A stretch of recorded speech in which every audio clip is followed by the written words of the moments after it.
Bonjour et bienvenue, je suis Anne-Marie Cunier et je suis ravie de vous recevoir dans le podcast Learn and Enjoy. Dans chaque épisode, je vous propose d'analyser les usages et technologies du digital learning qui permettent de créer une expérience apprenant engageante et efficace.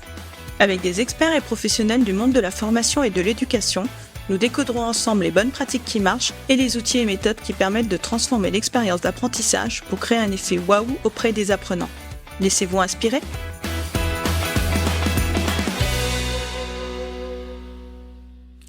Bonjour à tous. La répétition a toujours fait partie de nos vies. Combien de fois enfant n'avez-vous pas entendu ces petites phrases ? Va faire tes devoirs, c'est l'heure d'aller au lit. Pour qu'un message soit impactant, deux stratégies sont possibles. Jouer sur l'émotion ou sur la répétition. Aujourd'hui, je vous propose de nous attarder sur la répétition.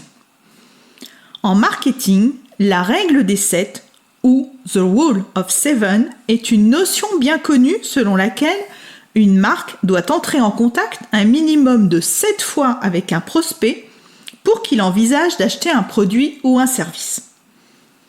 Bien que les origines exactes de cette règle soient souvent débattues, elle est largement attribuée à l'ouvrage Successful Advertising de Thomas Smith, publié en 1885.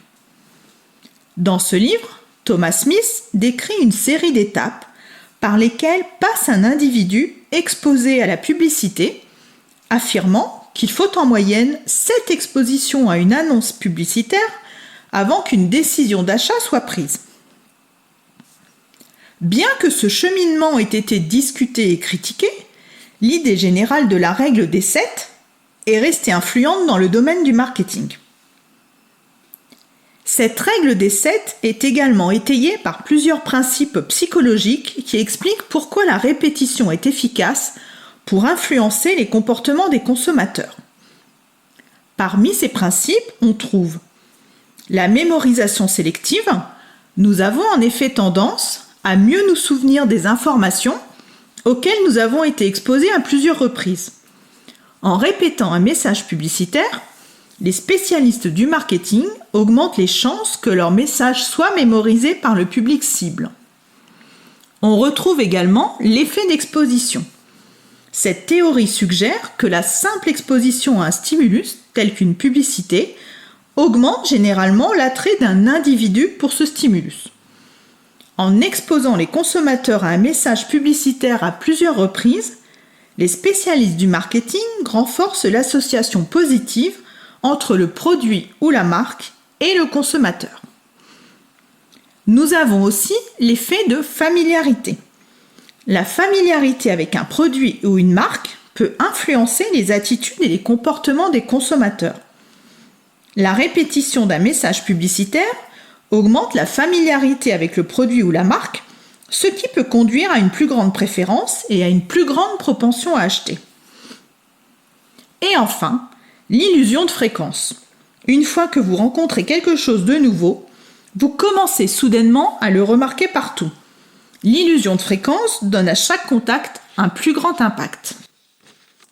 En combinant ces principes psychologiques, la règle des 7 en marketing vise à maximiser l'impact des messages publicitaires en assurant une exposition répétée et régulière aux consommateurs. Un bon exemple de l'application de cette règle est la sortie d'un nouvel iPhone. Oui, j'aime beaucoup les iPhones. À cette occasion, on va retrouver des publicités diffusées aux heures de grande écoute à la télévision, des annonces diffusées sur les réseaux sociaux, des affiches dans le métro et les centres commerciaux, des emailings envoyés à une liste de diffusion ciblée, des SMS provenant de notre opérateur de téléphonie, des événements dans les Apple Store, et des partenariats avec des influenceurs. Nous avons ici, dans cet exemple, 7 points de contact potentiels.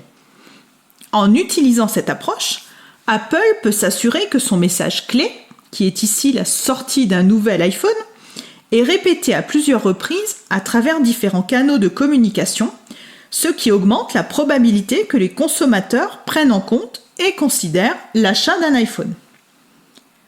Alors, comment pouvons-nous nous inspirer de ces pratiques dans le cas du lancement d'une nouvelle formation ? Voyons comment diffuser cette information au travers de 7 points de contact. Tout d'abord, on peut commencer par envoyer un email à notre cible d'apprenants. Ce sera notre premier point de contact. Pour le rédiger, afin que le contenu corresponde à ce qu'attendent les futurs apprenants, on va s'appuyer sur notre persona. Je ne vais pas rentrer ici dans le détail de l'importance des personas, mais pour en savoir plus, vous pouvez écouter ou réécouter l'épisode 20 intitulé « Qu'est-ce qu'un persona ? Quelle est son utilité et comment le créer ?» Ensuite, notre deuxième point de contact peut être un bandeau sur l'intranet interne ou une annonce sur Teams qui va mettre en avant cette nouvelle offre, avec un lien vers une page dédiée ou une capsule audio qui va donner plus de détails.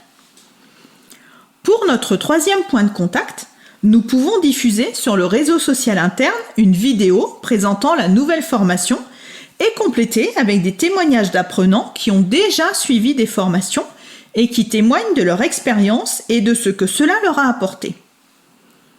Le quatrième point de contact peut être la salle de pause ou la cuisine, où on peut mettre des affichettes avec un QR code qui va renvoyer vers une page d'inscription. Pour le cinquième point de contact, on peut proposer un webinaire qui va présenter la nouvelle offre de formation en faisant intervenir éventuellement un expert métier qui a contribué à créer le contenu. Le sixième point de contact peut être un événement de lancement avec un petit stand positionné dans le hall d'entrée de votre entreprise.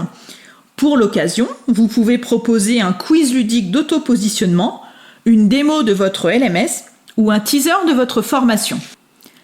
Et enfin, pour le septième point de contact, vous pouvez diffuser un teaser vidéo sur l'écran TV qui se trouve dans le hall d'accueil. Bien sûr, vos apprenants cibles ne verront probablement pas l'ensemble de ces 7 messages, mais ils en verront certainement plusieurs, augmentant les chances que votre information soit vue. Si vous vous limitez par exemple à l'envoi d'un seul email, votre destinataire peut décider de le lire ou pas. Et s'il ne le lit pas, vous perdez une inscription potentielle. Alors, la solution ne va pas être de renvoyer plusieurs fois ce même email, mais de diffuser votre information à plusieurs endroits et via différents canaux pour maximiser les chances que votre message arrive à son destinataire. Vous allez me dire, ok, c'est bien tout ça, mais moi je suis tout seul ou toute seule et je n'ai pas le temps de faire ça. Si vous n'avez pas le temps de créer plusieurs supports de communication, on peut très bien imaginer que vous allez utiliser l'email pour plusieurs points de contact. Mais dans ce cas, vous allez rédiger des emails différents avec un objet différent, un contenu différent et des appels à l'action différents. Et pensez dans ce cas à séquencer dans le temps l'envoi de ces emails à plusieurs jours ou semaines d'intervalle pour que cela ne soit pas vécu comme du spam. Vous l'aurez compris, l'idée à retenir est de diffuser 7 fois votre message en multipliant les points de contact et en variant les contenus pour maximiser les chances d'embarquer vos apprenants. Cela peut vous donner une base lorsque vous allez travailler sur la conception du plan de communication pour le lancement de votre nouvelle formation. Il y a plein de combinaisons à imaginer. Voilà, j'espère que cet épisode vous sera utile. À très bientôt! J'espère que cet épisode vous a plu. Si vous aimez le podcast Learn and Enjoy et si vous avez envie de me soutenir, de m'aider à faire connaître ce podcast, la meilleure façon, c'est de me laisser une note 5 étoiles sur Apple Podcast ou un petit commentaire. Pensez aussi à vous abonner pour être informé de la sortie des prochains épisodes. Et pour rester en contact ou me proposer un thème que vous souhaitez que j'aborde, vous pouvez me rejoindre sur LinkedIn. Vous me trouverez sous mon nom, Anne-Marie Cuinier. Je vous dis à très vite pour un nouvel épisode.